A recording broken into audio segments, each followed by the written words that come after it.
Якщо я запитаю, скільки корінних народів в Україні, що ви скажете? Можете не гуглити, я вам сама відповім. Їх 3. Це кримські татари, караїми і кримчаки. І сьогодні, 9 серпня, в Національному ботанічному саду імені Грашка ми відзначаємо Міжнародний день корінних народів. Тут створили культурний простір, присвячений усім 3 народам. Тож давайте розберемося, хто є хто і чим вони відрізняються.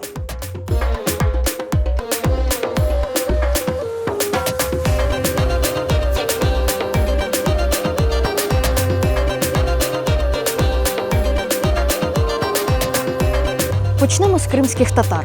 Важливо, це не народ, який просто колись переселився на територію Криму. Кримські татари сформувалися на Кримському півострові. Тут виникла їхня мова, культура, державні та релігійні інституції. А Кримське ханство було їхньою державою майже 3 століття.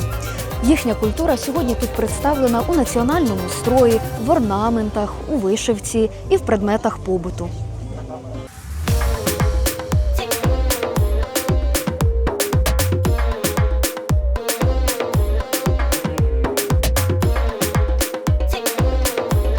А тепер караїми. Це також тюркомовний корінний народ Криму. Але це не кримські татари. І головна відмінність – релігія. Караїми сповідують караїмізм, а їхні храми називаються кенасами. Один із найвідоміших комплексів зберігся в Євпаторії. І це добре показує, якими різноманітними є корінні народи України та наскільки багатошаровою є історія Криму.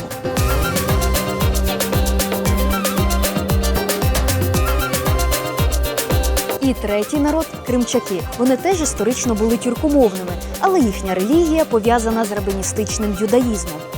Під час нацистської окупації Криму майже весь народ було знищено. Тому розповідь про кримчаків – це і про культуру, і про пам'ять, і про те, як маленький народ зберігає себе після таких великих втрат.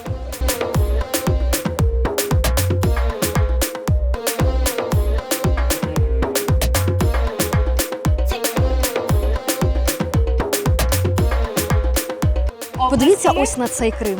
Цим фотографіям більше 100 років. Крим 1920-30-х років. Міста, люди, повсякденне життя. І тут руйнується російський міф про безіменний Крим. У нього була своя історія. Ще задовго до перейменувань, депортації і сучасної окупації. Історикиня Гульнара Абдулаєва проводить тут екскурсії. Іноді одне фото може розповісти більше про історію Криму, ніж написи у підручниках.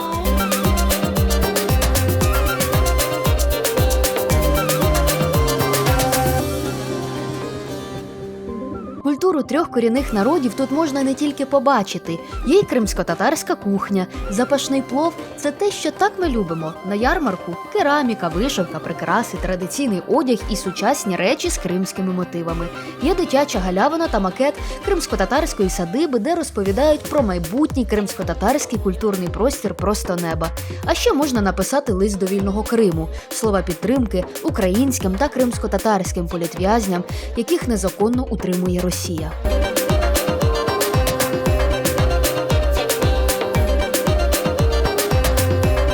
Попереду ще дискусія, аукціон і концерт. Але головне вже зрозуміло – кримські татари, караїми і кримчаки – 3 різні народи із своїми мовами, релігіями та історіями.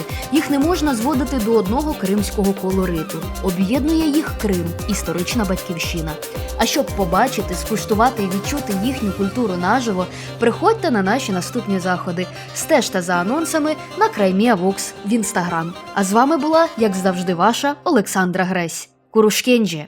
До зустрічі!